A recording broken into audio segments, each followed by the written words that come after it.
Hello everyone. Today we are going to start our new topic, uh, that is a chain reaction of this nuclear power plant. So, what is chain reaction? Chain reaction is defined as the process in which number of neutrons keeps on multiplying rapidly during fission till whole of the fissionable material is disintegrated. Chain reaction किसको कहते हैं कि जो जितने भी neutrons है वो rapidly fission के थ्रू मल्टीप्लाई होते जा रहे हैं। जैसे यहाँ पे आप डायग्राम में देख सकते हैं, यहाँ पे अगर एक न्यूक्लियस को इग्नाइट किया है तो वो फिजन प्रोसेस के वजह से वो मल्टीप्लाई होते जाएंगे till whole of the fissionable material is disintegrated, जब तक कि सारे फिजनेबल प्रोसेस ख़त्म नहीं हो जाता, तब उसे हम कहते हैं chain reaction. The chain reaction will become self sustaining or self propagating only if for every neutron absorbed at least one fission neutron becomes available for causing fission to another nucleus।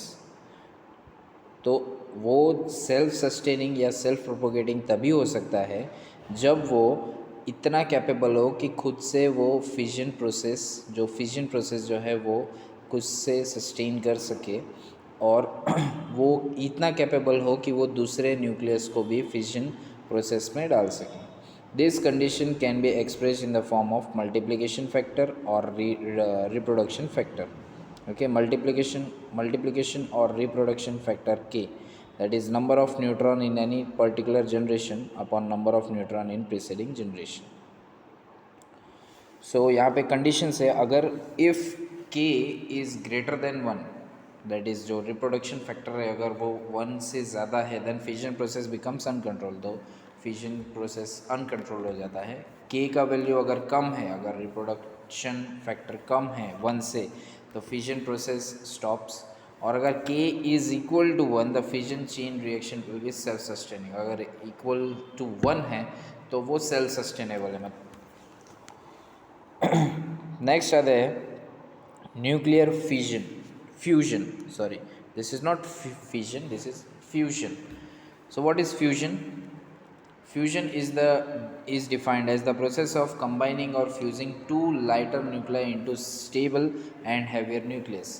तो fusion क्या था कि हम लोग एक nucleus में से उसको ब्रेक डाउन करके स्प्लिट करके दो स्मॉलर लाइटर न्यूक्लियाई बनाते थे। यहाँ पे दो न्यूक्लियाई को जोड़ के एक हैवी न्यूक्लियस बनाना है, उसे हम फ्यूजन कहते हैं।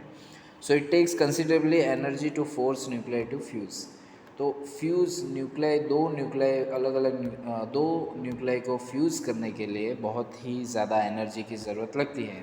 क्यों ऐसा? So this is because all nuclei have a positive charge due to that proton. तो हर न्यूक्लियाई के पास पॉजिटिव चार्ज रहता है due to proton. As we know like that is same charge repel, like charges repel, मतलब जो positive क्या करेगा? रिपेल। पॉजिटिव नेगेटिव अट्रैक्ट करेगा, ये हमने 10th में भी पढ़ा था। सो पॉजिटिव क्या करेगा? रिपेल करेगा, या फिर नेगेटिव रहेगा तो रिपेल करेगा। सेम चार्जेस रहेंगे तो रिपेल करेंगे। तो हर एक न्यूक्लियाई के पास पॉजिटिव चार्ज है, प्रोटॉन है, तो वो क्या करेंगे? एक दूसरे को रिपेल करेंगे। तो उन दोनों को एक साथ जोड़ने के लिए, फ्यूज़ करने के लिए बहुत सारा एनर्जी का ज़रूरत पड़ता है। Accelerated to high speed, they can overcome this electrostatic repulsion, and then can be force closed enough for the attractive nucleus force to be sufficiently strong to adhesive force achieve fission। Okay, तो acceleration high speed, अगर high speed पे हम उसे accelerate करेंगे तो उनका जो repulsion है वो उनको ओवरकम कर देगा, और उनसे वो ओवरकम हो जाएंगे, और फिर वो एक दूसरे के साथ बॉन्डिंग कर लेंगे, दैट इज़ फ्यूज़ हो जाएंगे, और फिर वो एक न्यूक्लियस बना सकते हैं। ठीक है। सो nuclear fusion, this reaction involves artificial acceleration of particle is not much of significant for the utilization of energy, therefore to have practical meaning the fusion reaction must be self sustaining। तो fusion reaction self sustaining होना चाहिए, that is more energy must be release than consumed in the initiating reaction. तो ये fusion reaction करने के लिए जो हमें एनर्जी लगी उससे ज़्यादा हमारा जो आउटपुट है, मतलब जो रिलीज एनर्जी रिलीज है वो ज़्यादा होना चाहिए। ठीक है। To generate energy in fusion process the two lighter nuclei must be heated up to extremely high temperatures. उनको हाई टेम्परेचर्स पे कितना तक, अराउंड 30 मिलियन डिग्री सेंटीग्रेड। कितना? 30 मिलियन डिग्री सेंटीग्रेड। तो कितना ज़्यादा हीट करना पड़ रहा है इसको, देखिए, for fusion to take place, fusion करने के लिए। This is not practically feasible, ये प्रैक्टिकली फिजिबल नहीं है। Due to less radioactivity fusion reaction is less hazard to common health, but it is extremely difficult to construct control fusion reactors. तो ये अगर देखा जाए तो ये मतलब कॉमन जो हेल्थ के लिए इतना हेल्थ पे इतना इफ़ेक्ट नहीं करता है, हजार्डस नहीं है, लेकिन इसका जो का कंट्रोल है वो कंट्रोल में नहीं रहता है। फिर कंट्रोल के बाद मतलब वो जो फ्यूजन है, fusion reactor, that is not in the control. The most commonly found fusion element is deuterium. So deuterium एक ऐसा एलिमेंट है जो ज़्यादातर फ्यूजन करने के लिए यूज़ किया जाता है। This is available in abundant quantity. अब ये फ्यूजन और फ्यूजन कंपैरिजन यहाँ पे दिया गया है। जैसा मैंने बताया, फ्यूजन क्या है कि जिसमें हम एक न्यूक्लियस से, हैवी न्यूक्लियस से हम दो या दो से ज़्यादा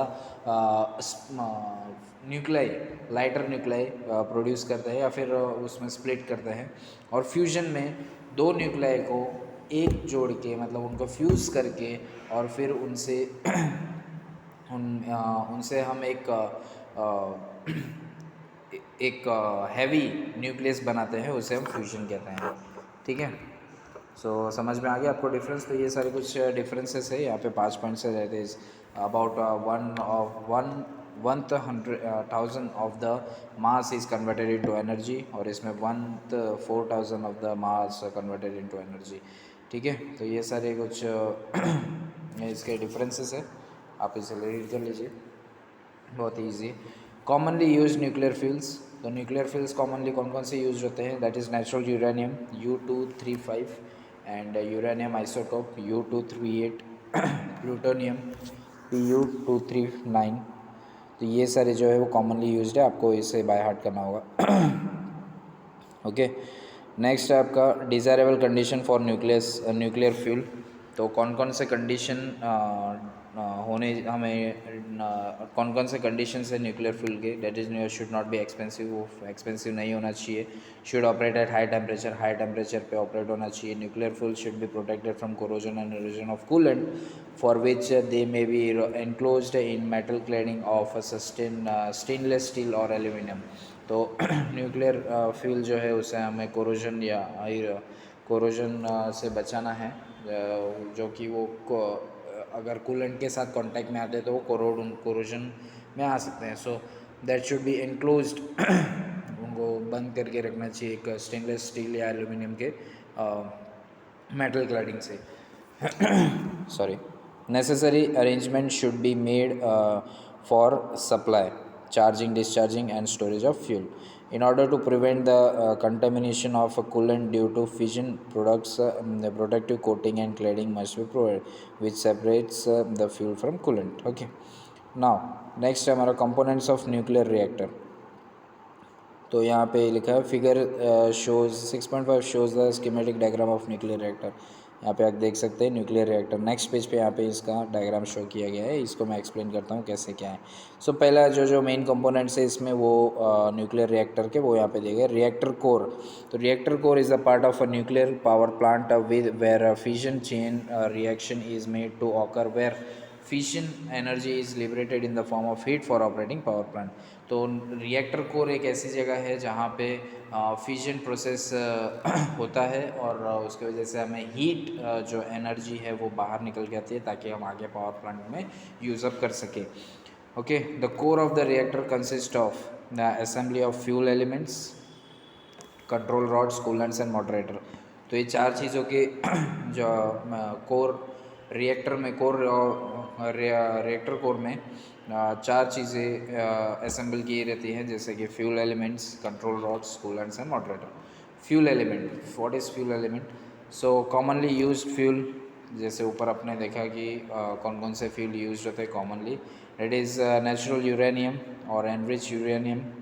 The fuel elements are made of a plates or rods of uranium metal surrounded by the moderator।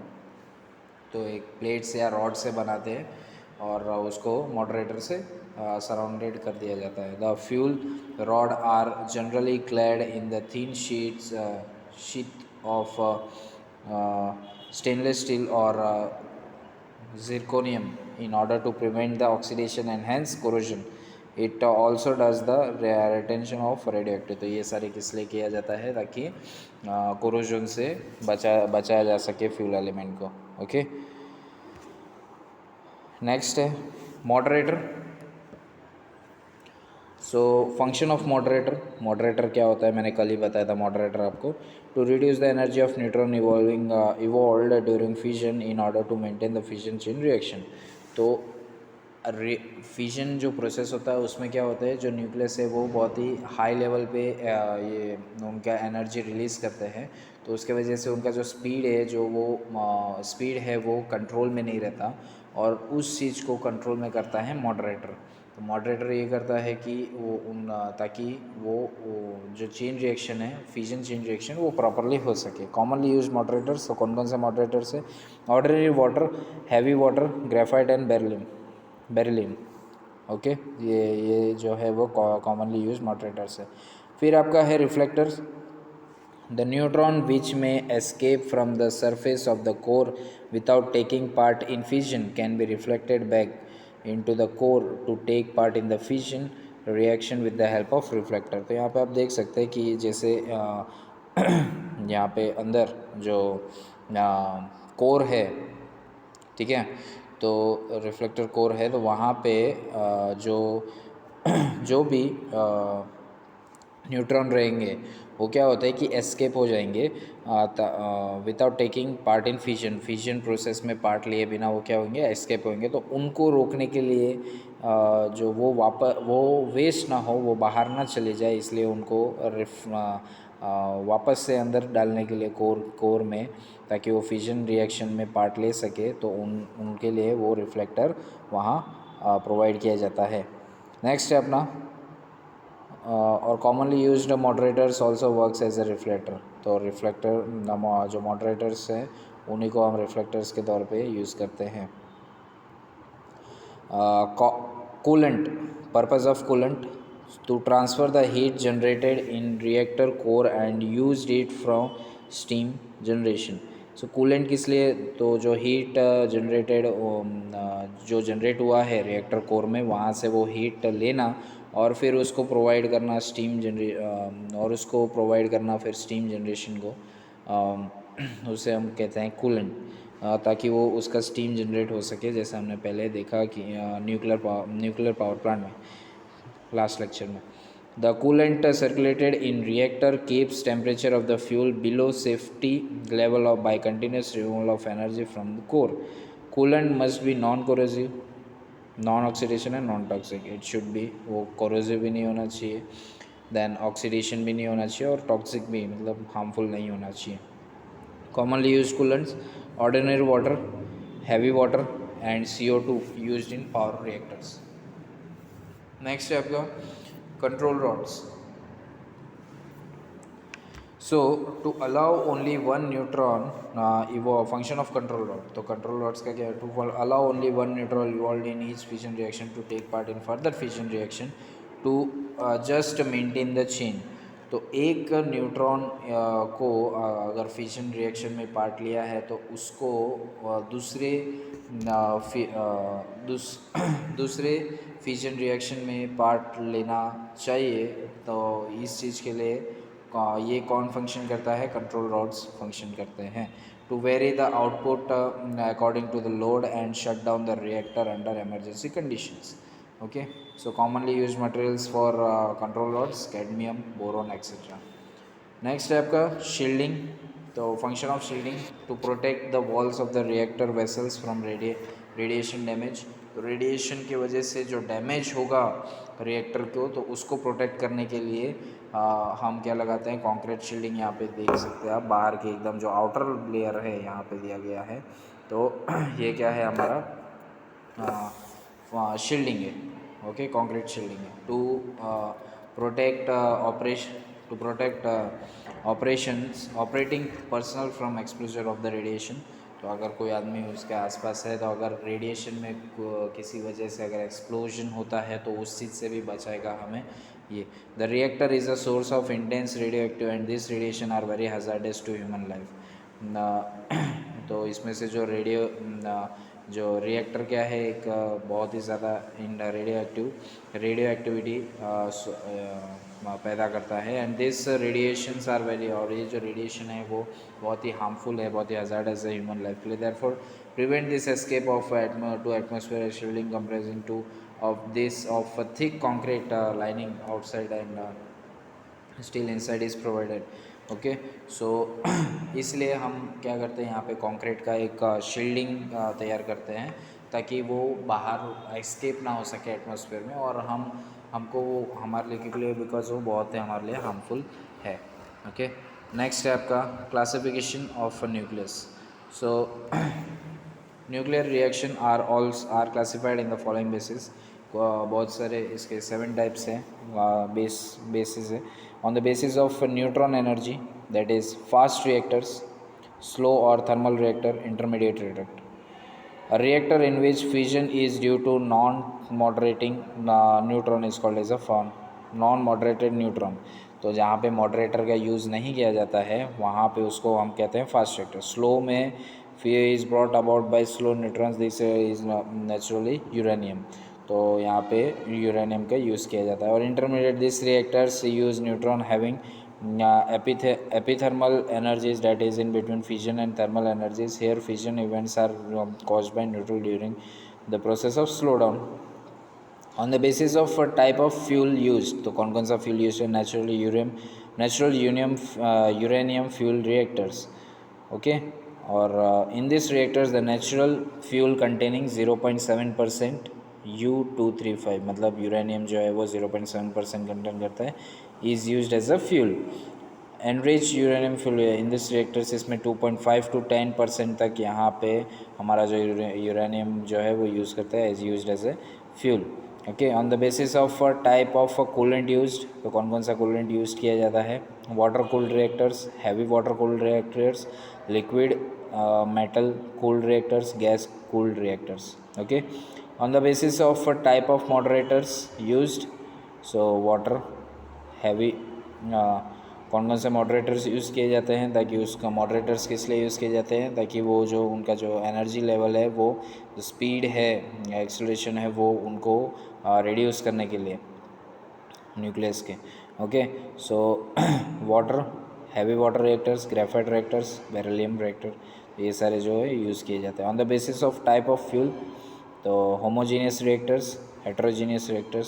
सो हम देखते हैं इसमें क्या होता है। Here the fuel and moderator are mixed to form homogeneous material, for example fuel forms a homogeneous solution with moderator। तो uranium salt जो है वो वाटर के साथ मिक्स होकर होमोजेनियस सॉल्यूशन बन रहा है। हेट्रोजीनियस मतलब the fuel is used in the form of rods, plates, lamps और wires and moderator surrounds each fuel element in the reactor core. तो यहाँ पे जो फ्यूल रहेगा वो कैसे फॉर्म में रहेगा, रॉड्स के, प्लेट्स के, लैम्प्स के और वायर्स के, मतलब सॉलिड फॉर्म में रहेगा। तो यहाँ पे इसे इसलिए हम इसके कहते हैं heterogeneous reactors. On the basis of types of applications on principal product, so power reactors to produce heat, breeder reactors to produce fissionable material, production reactors to produce isotopes, and research reactors to produce neutrons।